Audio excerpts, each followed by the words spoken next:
finishes off in style. A magnificent strike into the crowd. India lift the World Cup after 28 years.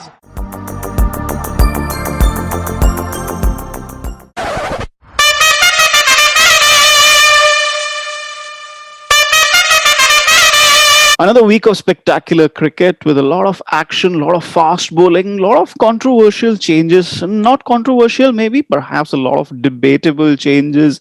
Some batsmen moving up the order, some batsmen moving down the order, some overseas captains, some Indian captains. It's a week where we have had plenty to talk about, and least of all, of course, there's the points table with Mumbai Indians and Delhi Capitals still atop the points table with 12 points each, despite their table-topping clash, followed by Royal Challengers Bangalore and Kolkata Knight Riders.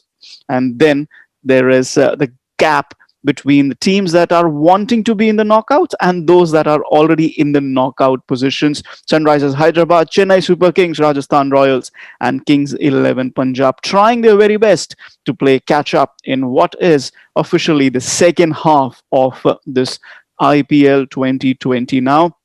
Hello and welcome once again to this latest episode of HotSpot, the cricket podcast. As always, I am your host, sports journalist and broadcaster Chetan Narula. And while Deepdas Gupta is still on IPL duty away in the UAE, we have, as always, Bharat Sundaresan joining all the way from Adelaide with all his hair. And, well, this has to be a bit of change in the way we introduce him. He's no longer just Cricbuzz's roving international reporter. He's also now Cricket Australia's South Australia's umpire, junior level umpire, or club level umpire? Is that right, Bharat?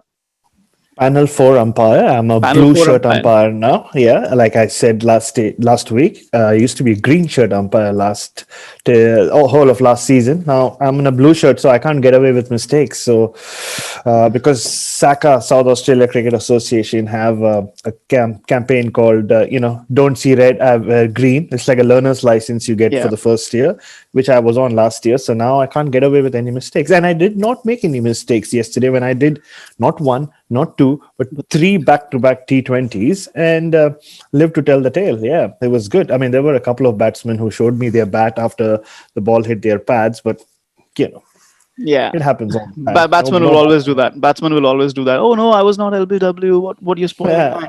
You're spoiling my match. Well, did you help anybody man-cut anyone yet? I'll tell you what, I was in a position to do that. There was a spinner bowling and the batsman, this tiny batsman, the wicketkeeper of the opposition team, he was literally like near the half pitch point. And he'd gone past that whole danger area thing. And I wanted to pull him back. I wanted to tell the bowler, this is your chance. This is your chance. But you can be as famous as Ravichandran Ashwin. Yeah, you could be, Or notorious.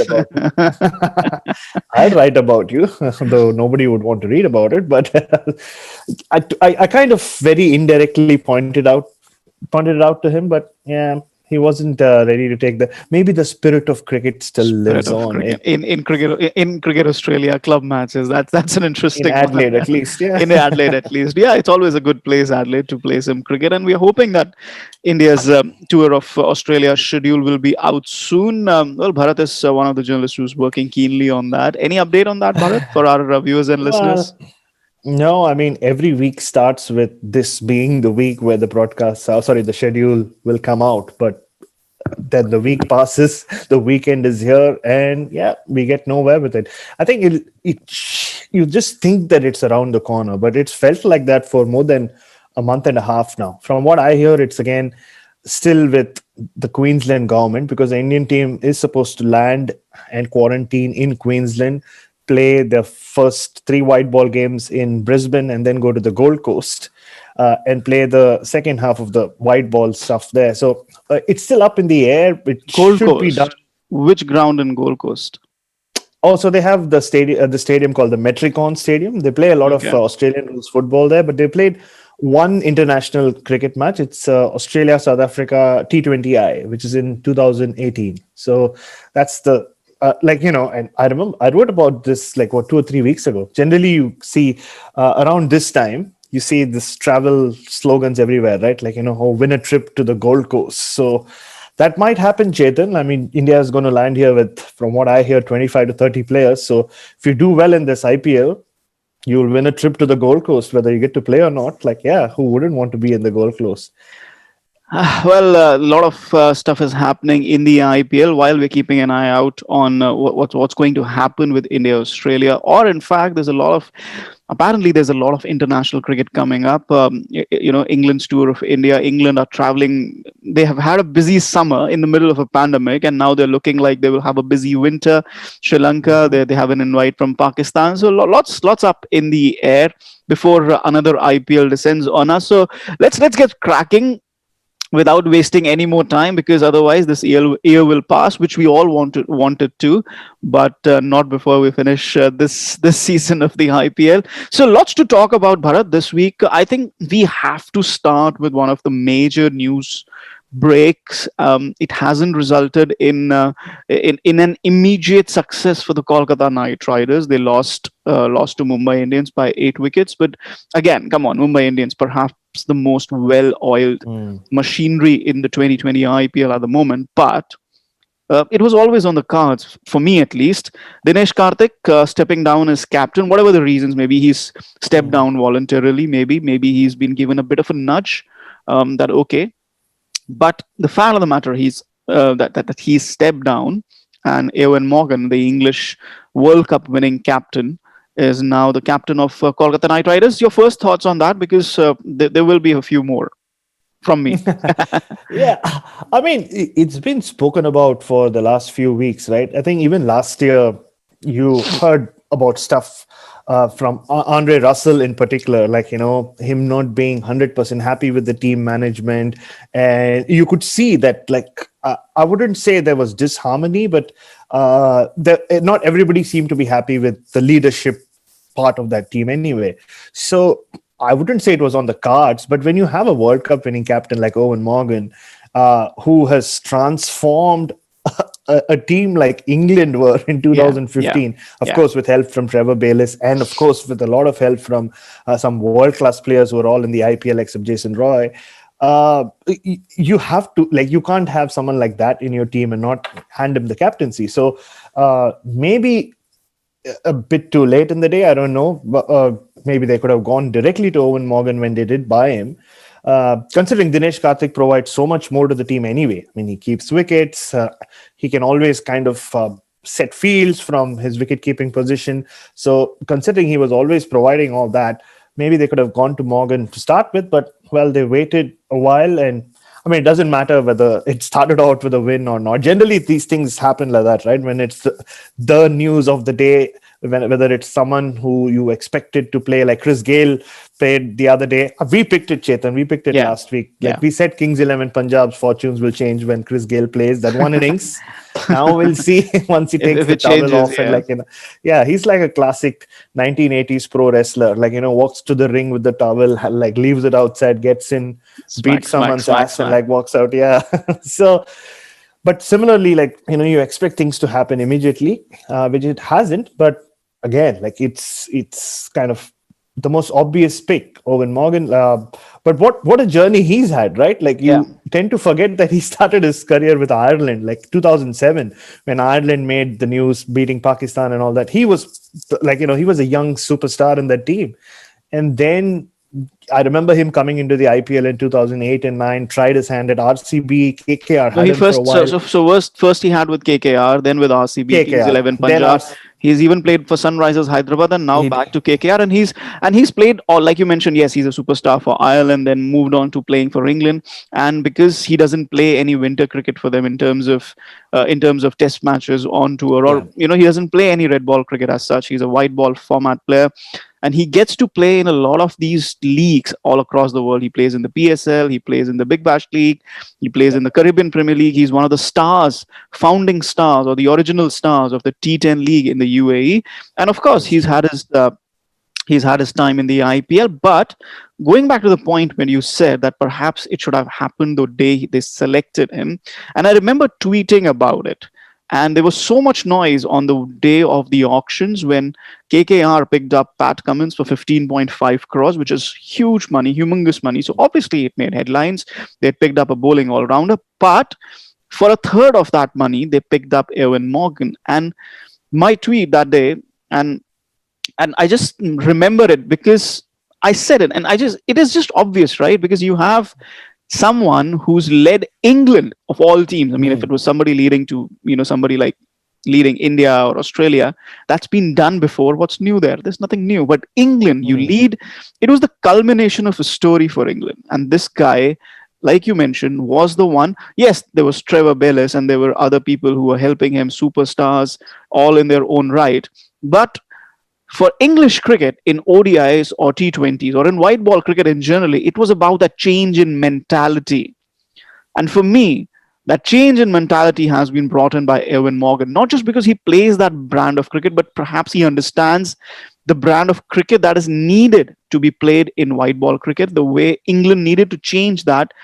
And I think the moment you do that, the moment you buy somebody like Morgan, who's done that cycle, who's developed a team, who's won the World Cup, he's a passionate leader. He's a no nonsense leader. He knows. I mean, the way they handled all that scandal before the English World Cup summer with Alex Hales and everything.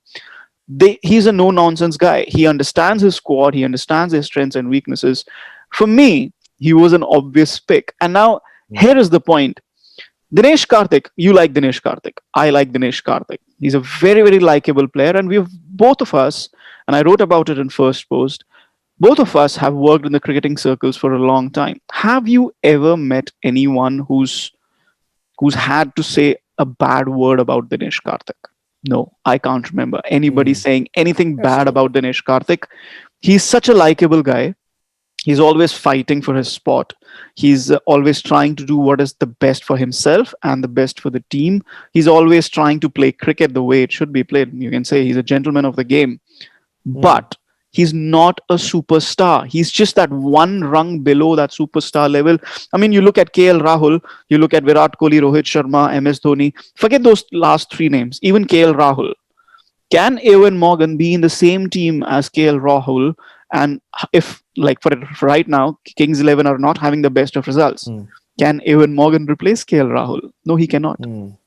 So it's about upstaging the sort of cricketer that you have in position. And Dinesh Karthik, for all his positives, for everything good about him, this is the harsh truth. He is not that superstar. He's not, for one reason or another. It's not a criticism of him. It is just how things are. He is not a superstar. And sometimes when there's not a superstar Indian personality, maybe it is easier to upstage them. Yeah, I mean, you make some very good points there about Dinesh Karthik. Yeah, apart from being likable, he's gone out of the way and helped a lot of cricketers in around India with like young and old. Like, that's why he's a cricketer's cricketer. Like, you never hear a cricketer say anything about him, which, they always have the best words for him. So the thing with him being in charge is he has led that team well. I mean, it's not like they've been like, in the bottom rung over the last few seasons since he became captain. But the thing is, when you have Morgan and when he is going to play every game like Steve Smith is, it just makes more sense to make him captain. Like, I understand if it's a foreign player who you're not sure how many games he's going to give you in a season, whether he is a fixture for all 14 games. But when you have someone like Morgan, who right now in the last couple of years has been at the peak of his batting prowess, who plays spin really well, who, especially you take him to a ground like Sharjah, he can hit some of the biggest sixes in world cricket. And he's going to be there. Why not hand him the captaincy? But I mean, it's just also, I guess, goes down to how KKR have managed their resources over the years. They've had like a loyalty card with a lot of their players, not as much as CSK maybe, but you've seen it, like even in the past when they haven't. You're talking about a Kolkata franchisee which dumped Saurav Ganguly. Just be careful about the use of the word loyalty. You're gonna get a lot they of. They did dump him immediately though. Yeah, not immediately, but they did dump him, and he was a bit sour about it, as he's been a bit sour about a lot of things. Yeah, that is true. But like, I just think. I'm not surprised that they didn't hold on to Dinesh Karthik and went to Eoin Morgan directly, but they should have. That's what both of us feel here. but here we are in a position. It's taken them to maybe halfway through the tournament to realize that it's the right way. And Dinesh Karthik has also not had the best tournament with the bat. Like he's Absolutely, not. yeah. I mean, maybe it would have been different if he had produced a couple of match-winning knocks or even knocks that set up games for them, which he hasn't been able to do. So, I mean, I don't generally link these things directly to captaincy. You don't suddenly lose form as a captain when you've done it in the past, like he has for quite a while. So, yeah, he hasn't helped his own cause that way. But yeah, look, at the end of the day, it'll depend on like Morgan producing the goods. But we will see as the tournament goes on why Morgan is such a good captain. Like he has the ability, like Dhoni, to back players, to push them, to earn their trust. And we've seen that with the way he's transformed Adil Rashid's career, for example, just by giving him confidence in the right, like an except in that 2016 World T20 final, where he, the only time I've seen Eoin Morgan miss a move in a big game by not giving Adil Rashid that extra over. He's always trusted his guys at the right moments, and that's why he's been one of those captains. When he makes changes, things happen. Like he brings a bowler in, wickets happen. It's not always luck. I mean, you can attribute it to luck to an extent, but he's it's understanding of the game. Yeah, absolutely. He's a very, very tactical captain, and like I said, he pushes players to perform to the peak of their abilities, which, especially in T20 cricket, where games can change in the space of 3 balls or an over, it comes down to that. It's an interesting point you make with Dinesh Karthik with the bat, because I still feel that he has India aspirations. I mean, you can't just take that away from a cricketer and say, oh, you're too old, you cannot play for India again. Yes, he is somebody who came before, especially Dinesh Karthik. And he's somebody who came before MS Dhoni. He was on the scene before MS Dhoni. So he's bookended MS Dhoni's career, which is 15 years of international cricket. And yes, I mean, if there's somebody like MS Dhoni, you obviously have to make way. And again, it comes back to that point where I have to, again, I'm not being disparaging about it, but like I mentioned, Karthik is just that one step below that elite level of cricketers. But again, here's the point. Despite being that, you cannot say, okay, Karthik, your India aspirations are over. Maybe they are. Maybe the selectors will not consider him. But you cannot tell that to him. He's not somebody who's going to accept it. He's going to do everything to get back to that Indian team. And because of that, I think he has to play with that freedom. He can always be the anchor, but he has to play with that freedom, which probably will win him that Indian spot back. But it hasn't worked for him. He hasn't got those runs. He's got 112 runs in 8 matches, out of which 58 came in 1 innings, 54 came in 7 innings. So, and again, out of those 54, 20 odd came in 1 inning. So you're looking at 30 runs in 6 innings and just 2 figures of 2 double digits. So, I mean, it's been a tough tournament for Dinesh Karthik. And more than that, there's a lack of consistency in the middle order, lack of consistency in the batting lineup for KKR. Yeah. One day they are opening with Narayan and Gill. Another day they're opening with Rahul Tripathi and Gill. Then another day they're opening with someone else and Gill. Nitish Rana at number 3 is the only, and Gill at opening spot, and Rana at number 3. Only players who have batted consistently at those spots. The middle order is all over the place. They don't know what to do about Kuldeep Yadav. They don't know what to do about Sunil Narayan. Now his actions being reported. So there's a lot of upheaval in the KKR camp. And like you mentioned, I think, yes, Morgan is somebody, yes, the way he gives confidence and everything. And we know we've talked about MS Dhoni a lot, you and I, Bharat. Where does that confidence come from? Because you define the roles of every cricketer, whether it's a bits and pieces cricketer, whether, maybe people may not like that term, but there are bits and pieces cricketers. There are all-rounders, there are bowlers, there are batsmen, there. Anybody and everybody has a defined role. That's how you give them confidence. Okay, I'm going to use you for this. MS Dhoni does that. Eoin Morgan does that. He is somebody who likes consistency in your role as a part of the team. With him, you're not going to see Rahul Tripathi opening one day and batting at number 7 one day. No, he's going to tell Tripathi, you're opening for the next 5 matches. Yeah, that's it. So I think KKR will see some consistency. Maybe they will not see results because it's a tough part of the tournament. The only issue I have with this decision is why now? In the middle of the tournament, you want to give him captaincy give it to him before the tournament begins, where he can strategize and have an holistic point of view about the tournament, about the season ahead of him. Right now, yes, are in a good position, but they're also competing with 6 other teams for just 2 spots. If you assume that Mumbai and Delhi are in the knockouts. Yeah, it does come across as a panic move in some ways, even though like you said, they're not in a Kings 11 Punjab position where they're really struggling. But who knows? Like the next IPL season is for just 6 months away. 6 months. So maybe they're already like 3 months. 3 months. 3 months away. This finishes in November, so you have December, true. January, February. Preparations will again start. I mean, they'll start doing some camps with international cricketers not going away. I don't think many will be playing in PSL as it is. So, 3-4 months away. Yeah.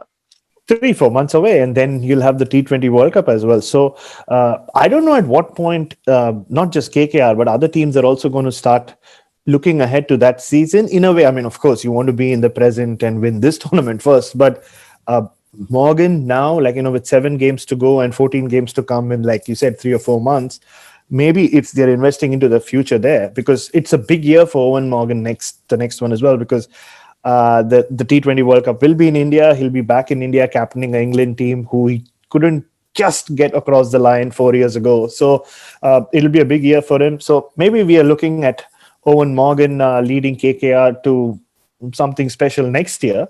But before that, like you said, what he's going to bring is stability. They're still in it this year. They're still in it this year. They're still in it, yeah. But even that's what I'm saying. Like he's going to bring in a lot of stability. Yeah. I think he's going to get Andre Russell a lot more relaxed than he's looked in the last couple of seasons. That whenever the camera, we speak about Chris Gayle and his towel.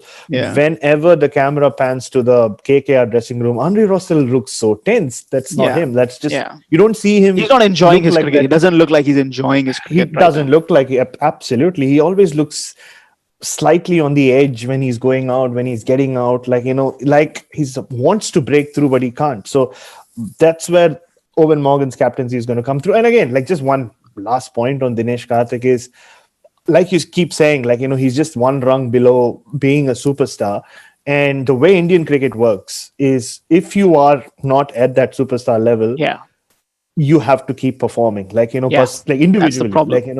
And if, like I said, Dinesh Karthik had 5 or 6 innings even, or maybe even 2 or 3, where he had taken them over the line or something stand out, maybe people wouldn't have been talking about his captaincy. It just so happens that when you are not unfortunately considered a top tier player like the others you mentioned, and when you're not performing either, you start, whether it's fair or not, people start looking at you as a liability, which has happened with Dinesh Karthik here. And who knows, maybe this is going to be this is what he wanted, this is what he needs, so maybe this could turn things around for him. And who has made more comebacks than Dinesh Karthik into Indian cricket? Absolutely. So maybe there's one left in him. Who knows? Yeah, and we wish him well, like you mentioned, and like I mentioned. There's nothing disparaging about it. We're just saying it. We're just saying it as we've observed. We've observed Indian cricket closer than most armchair critics. I guess I can claim it. I'm for sure both many of us. will disagree. maybe they can. They're free to disagree. What I'm saying is we've been close to the action. Let's just say that. And like I said, let's wish Dinesh Karthik the best of luck in this journey.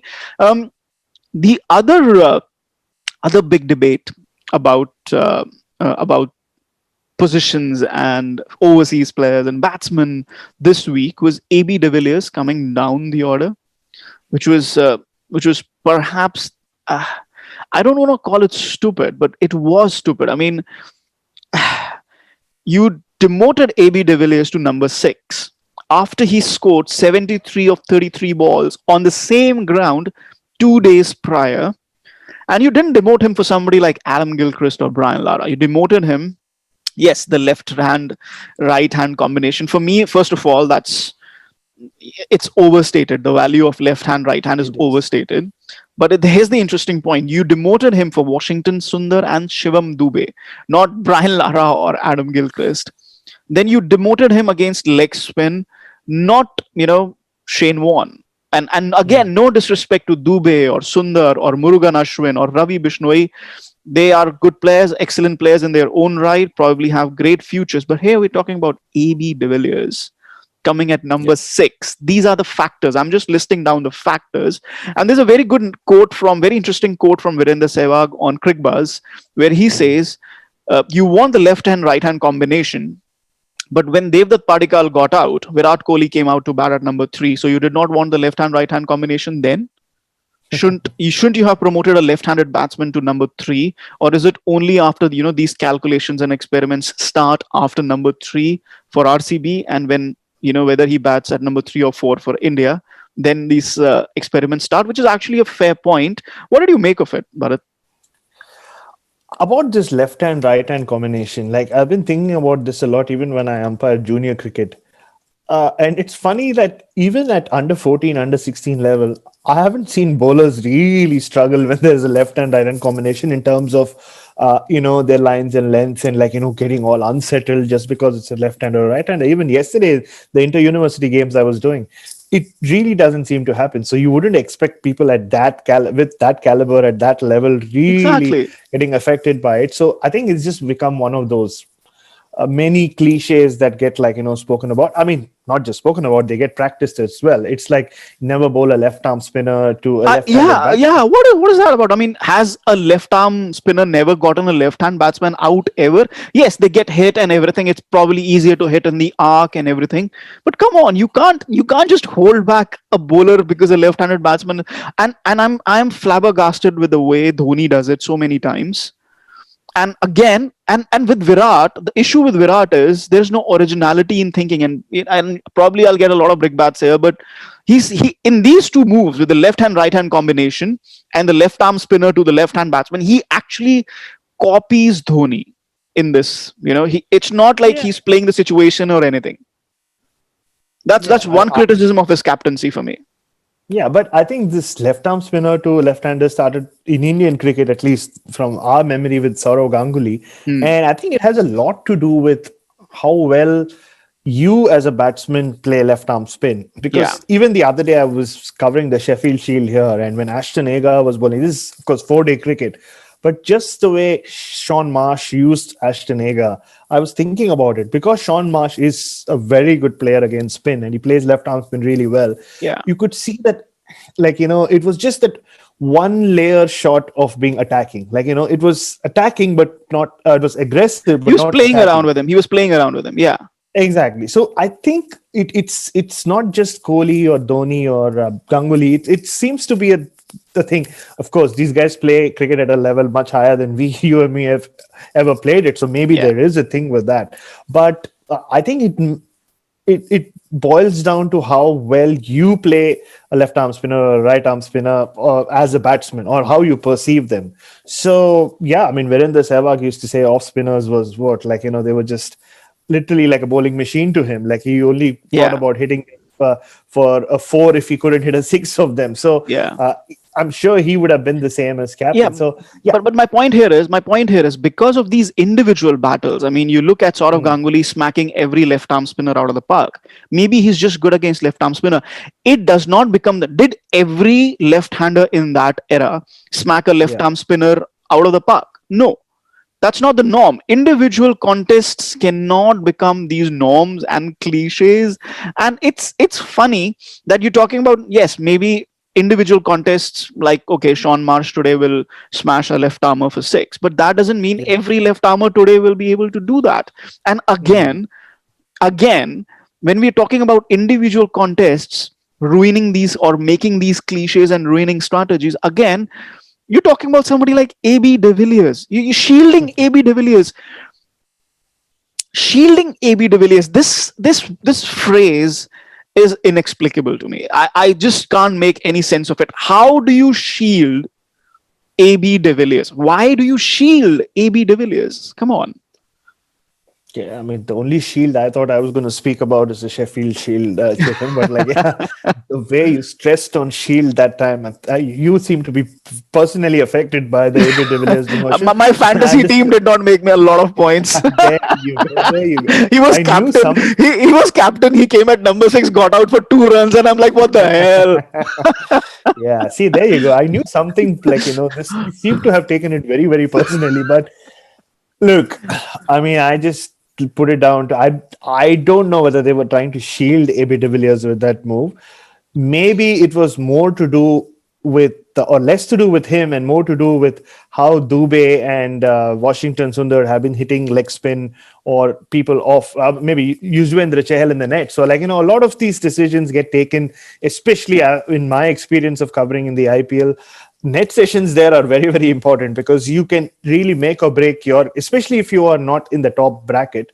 If you are like a Dubey or a Washington Sundar, you just smack a few when the right coaches and the captain is watching, and you get it. I mean, we heard that about Rahul Tewati as well, right? Before his miraculous innings in the first time around.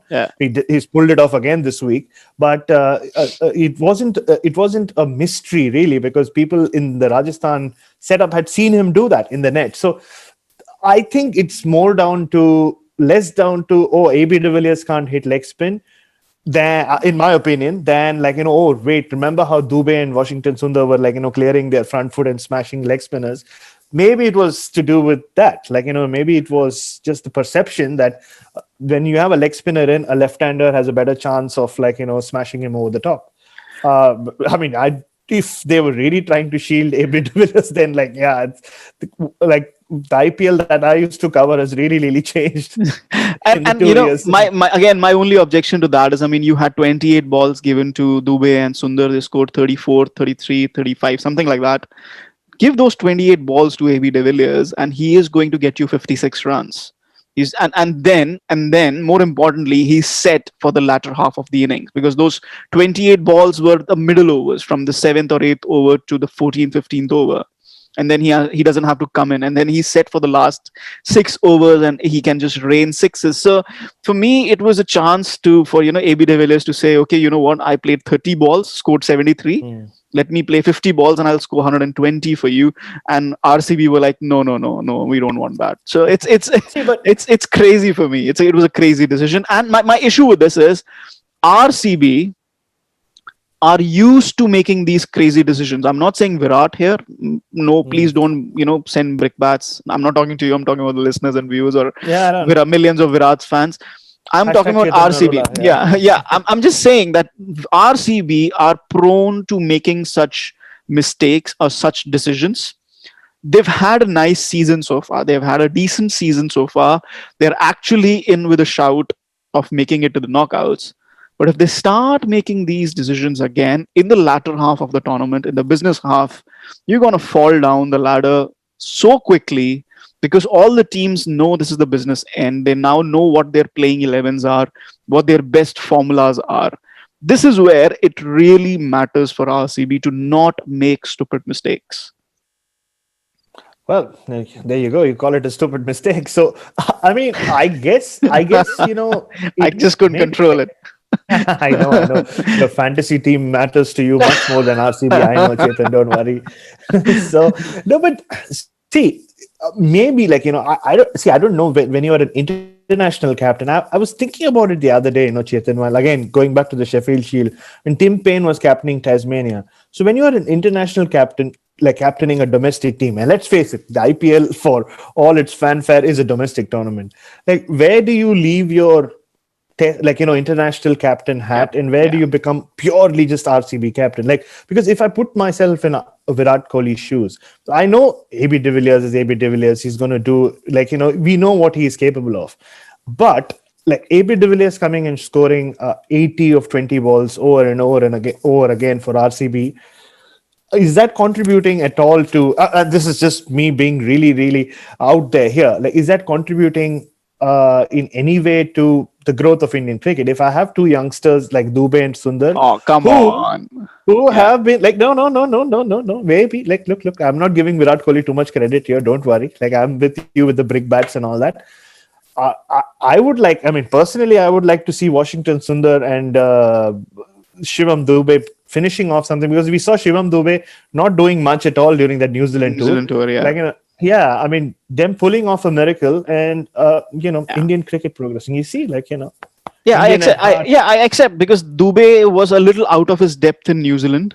Just trying to hit everything out of the park, not connecting, and that was international cricket, which is probably one rung above the Yes. IPL, or maybe a couple of rungs.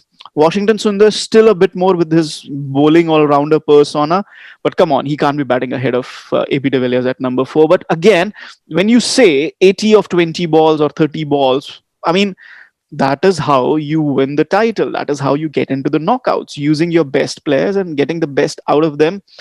And I think, yes, it's all very good that Virat is thinking about Indian cricket and its development. That's Very good. that's me Yeah, thinking yeah. like Virat Kohli. I am saying, okay, I'm giving him the benefit of the doubt. Let's assume that Virat is thinking like that. But right now, he should be worried about winning the IPL, because uh, at the risk of getting mauled, I'm just going to say this, that Rohit Sharma has won it how many times now? MS Dhoni has won it. Gautam Gambhir has won it. Come on. You need to win an IPL. You're the Indian captain, Indian white ball captain, Indian red ball captain. You're the Indian captain. You need to win the damn IPL. Cut out the mistakes. Get on with it. And just go get to the knockouts and give yourself a chance of getting that trophy. Because come on, Virat Kohli not winning the IPL, it doesn't sound right. It just doesn't sound right. We'll quickly move on. We'll quickly move on, because Before we move on, I was just like, the TV's on here. I was just yeah, watching. yeah, we should mention this. Yeah. Yeah, RCB are playing. I can see Virat Kohli is batting. So Yeah. my question to you is: so is AB de Villiers in your fantasy team tonight? I did not make a fantasy team today because I woke up late, and I woke up late and I was like, okay, I'm just not gonna do any cricket. But then I got drawn into it. Then I was criticizing Sanju Samson on Twitter, which we are going to come on to next. And then just started getting ready. But again, it's interesting. They're chasing what? 170, 180 odd, and now they're Yeah. 51 for one. Devdutt Padikkal doing very well, but again, Yeah. will AB de Villiers come on? He has to come at number 4 today. We still have another 10-15 minutes in this podcast, so we'll see what happens. Yeah. We won't stop till we see where AB de Villiers comes into that. Oh, really? You want a mega episode? Because if he bats at number 6, right. Yeah. And now moving on and coming quickly to Rajasthan Royals, there are 2 or 3 things here, and we're going to do it very quickly. Steve Smith's captaincy coming under the scanner. We've spoken about this overseas captain. This is an example of this not working. Sunrisers Hyderabad with David Warner is an example of it working, because Warner got his 50th IPL 50 this past week, which is an excellent return for an excellent player in franchisee cricket. And it just goes to show, you mentioned, he is consistent. He is assured of those 14 matches, and that's why he's captain. Steve Smith is not assured. So this is a learning maybe for Kolkata Knight Riders. It's both sides of the equilibrium, or both sides of the pendulum, basically.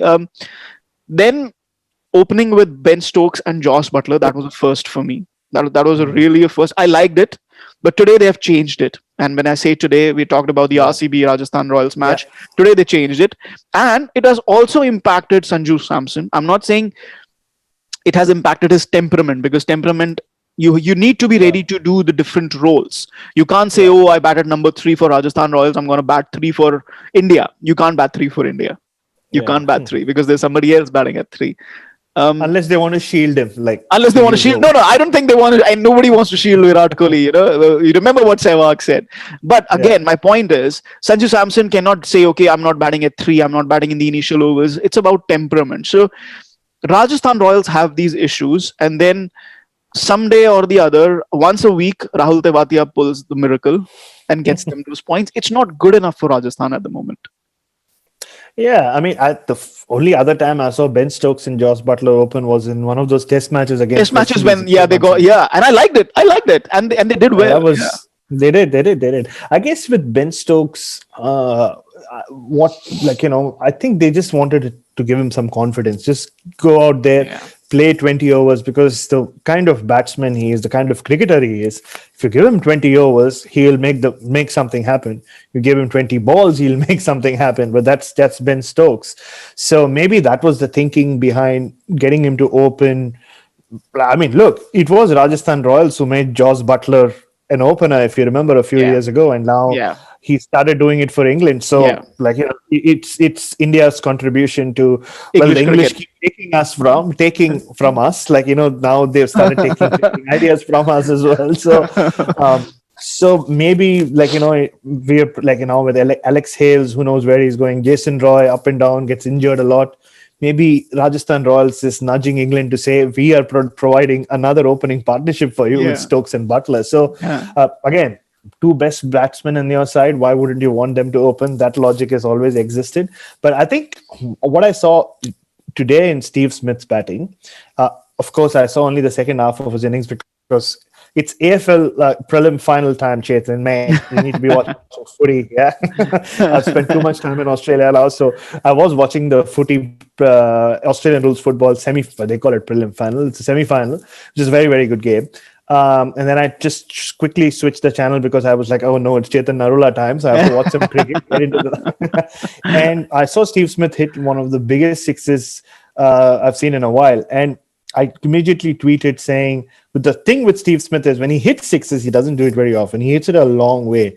And it's purely because for him, it's about getting everything in order, his body, his shape. And then he can just get a free swing of the bat. So he seems to have got some timing going for himself, which is important.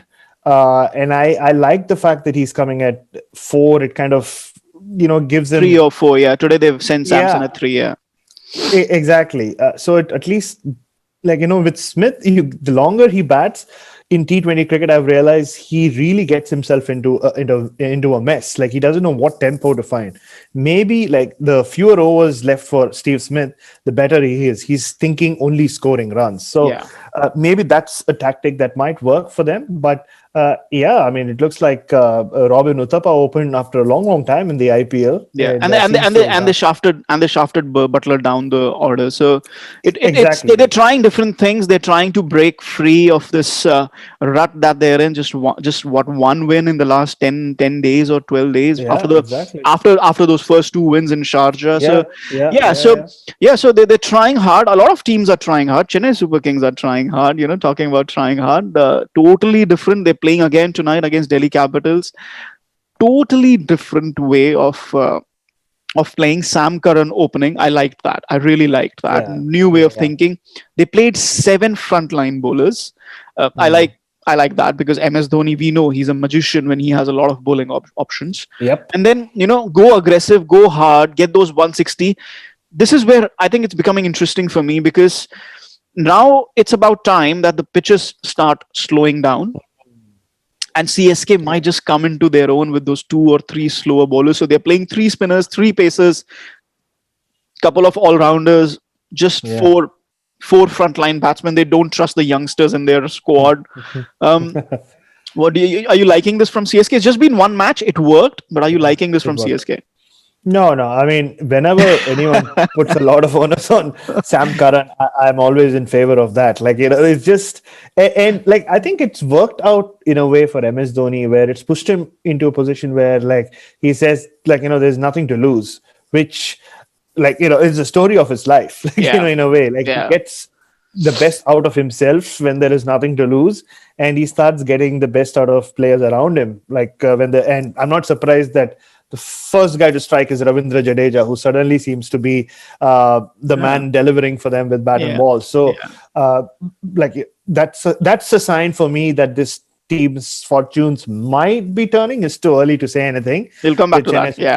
Yeah, but it's a good way to go about it. Their old strategy hasn't worked clearly. I mean, the way you just hold on to your wickets and try to finish off games in the last 3 or 4 overs, it hasn't worked.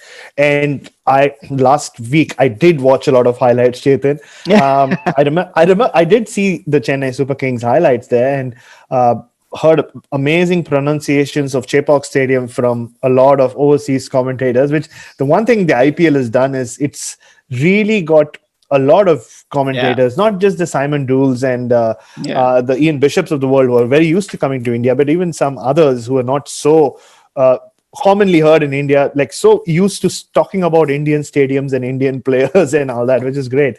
and all of them were talking about the same thing. Like, will these grounds become like, mini Chepoks for CSK CSK. to really Yeah. play their form of cricket, which is have a lot of spinners.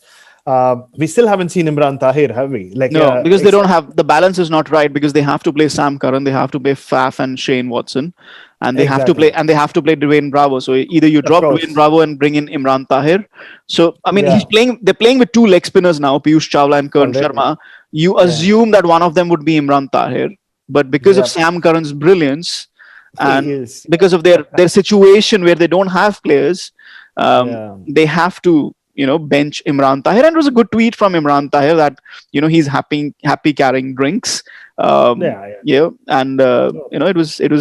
was nice to see that the team guy he is. Interesting point, and we'll come to the end of the show soon now with our discussions. There's one topic that we haven't discussed, but we'll discuss it just now when we talk about what's going to happen over the next week. We have this feature where we talk about two teams that are going to fall out. You had Chennai Super Kings to fall out last week, and now you're saying their fortunes might be turning. So do you have a different pick this time around?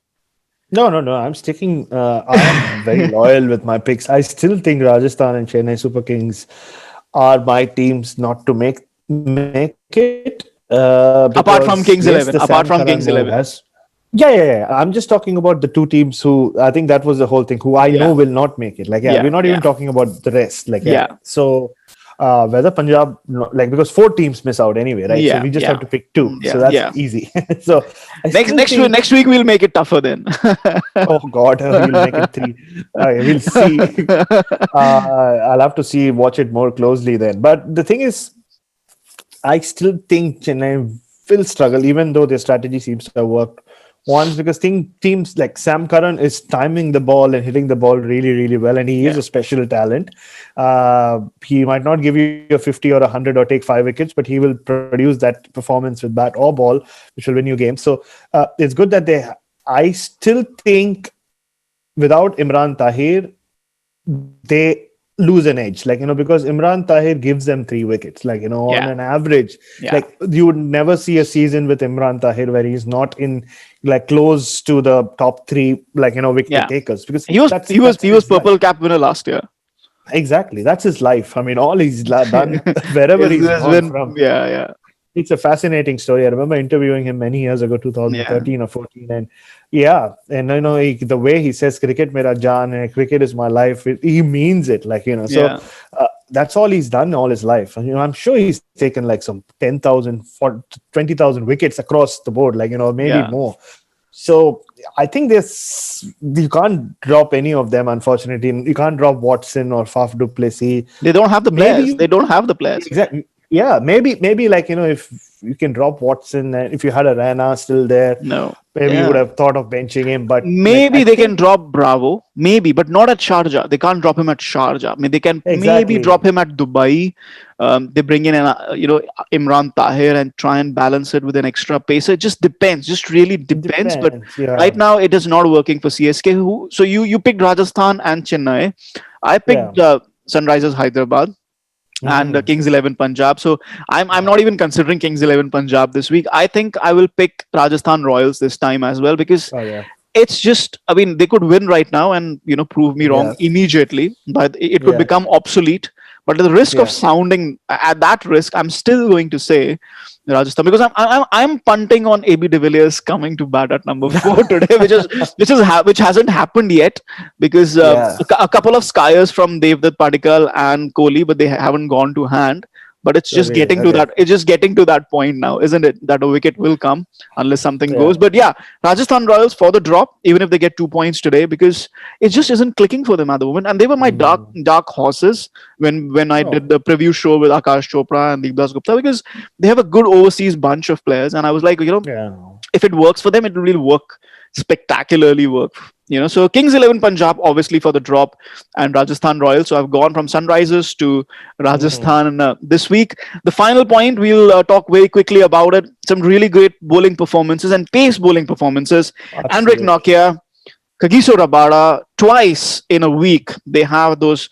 They did not win against Mumbai, but they brought it really close.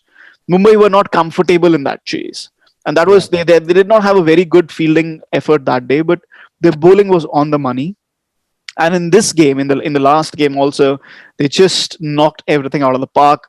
There was no way against Rajasthan. There was no way they were going to win at one stage. Rajasthan were 40 for no loss or something. And to pull it back from there, and good to see pace bowling coming to the forefront, isn't it?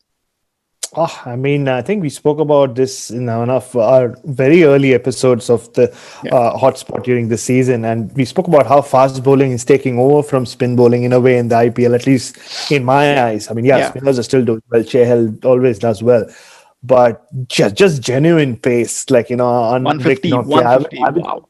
150, 156. I haven't seen much of him, unfortunately. Like, I've seen bits and pieces of him, but I saw that spell live, and that was just genuine pace. Like, when someone's bowling really, really quick, just with the way the ball, like the coming what out of happens the hand, to the stumps when, it's just the ball hits the stumps. It's just great to see them do so well. We spoke about Mumbai Indians having a great pace attack as well with Bolt, Pattinson, and Bumrah. But they brought in the last game. They finally rested Pattinson. They're the only team that had used 12 players, only 12 players in 7 matches. Now it's 13 players in 8 matches. They brought in Nathan Coulter-Nile for James Pattinson. Nothing changed. It's just so well oiled. Nothing changed. It is. Yeah, they are a team on. Like we discussed last time, they are the best T20 team in the world, in my view. They have everything going for them, including stability and consistency. But I mean, it's so good to see, especially in a league, in a format where there's so much talk about, he hits big sixes, he hits finishes off matches, he hits 40 in 10 balls and all that. To see like speed like guns being brought into the discussions to the extent that it has been in the last week or so. I mean, Jofra Archer again, he's having an outstanding IPL. Like, he's proving to the world why he is among the best in the world, and why people are like, I was there in England last year during the Ashes when he bowled magically in those a few test matches, and I could see around me like people, like the people of England, almost like it was almost like they're falling in love. They're falling in love with him. Yeah, I mean, how they would react to and you are a football guy or a soccer guy, when a new kid comes to the fore, like the way they reacted to Rooney, I remember many years ago. It's just you could see that joy in them. So, and he's proving it now on a world stage with the IPL. He's done it before, but he's been outstanding. Just the pace, the control over the pace as well. It's just been really, really good. And Henrik Nokia, like according to many, is like the breakout star from this league. You expect this from Rabada and Archer, but he's been outstanding. I remember Nokia because he came for the South Africa Test series last year when COVID was not really in effect yet, when life was still normal. When we were still at cricket grounds and covering matches. Exactly. He struggled with the new ball in that test series, and obviously it is always tough for a new bowler to come to the Indian subcontinent and bowl pace. He was quick, but India as a test side were on a totally different platform. Rohit Sharma, Mayank Agarwal, Virat Kohli, all of them got double hundreds in that series. So it's not the best time to be a pace bowler on Indian pitches when these players are getting your double hundreds. And but I mean, he looks a totally different bowler since then. Probably it's because of the change of the ball. Probably it's because it's change of the format. But like I mentioned, he looks a completely different bowler. And just as I say that, Kohli has smashed one over mid-wicket. The required run rate is quite high, 10 runs of every over needed. Halfway stage 77 for 1 of 10. So we're going to come to the end of this episode. We were waiting for AB de Villiers to come to bat, but we'll pick it up next time around here because we are out of time on this episode. Thanks to Bharat as always. We hope he goes well in his next umpiring stint, and we hope to see him do some international umpiring someday and say, oh, this guy came on our podcast, this guy was there. Not came on our podcast, he was part of our podcast. And of course. Yeah, and I hope you help in some man cutting or some controversial umpiring decisions. That'll be fun. Don't worry, like if I'm out there on the field, it'll be entertaining. Like so, whether no doubt about that. Yeah, man cutting or not, like I will talk the players' heads off. Like I try not to, but I mean, I wait for that one guy to come start talking to me, and then the floodgates open. Yeah, So I have that's experience of that. I have a lot of experience You know with how that. it's the same. Yeah. The most irritating person in the press box I have encountered is Bharat Sundaresan, but a good friend of mine, a good friend of the podcast, as always, enjoying his company. Do share this episode on social media. Leave your feedback on social media. We're always happy to hear from you. This episode, as always, available on Apple Podcasts, JioSaavn, Spotify, and Google Podcasts, and on YouTube as well. Until next time, then, goodbye and stay safe. Dhoni finishes off in style. A magnificent strike into the crowd. India lift the World Cup after 28 years.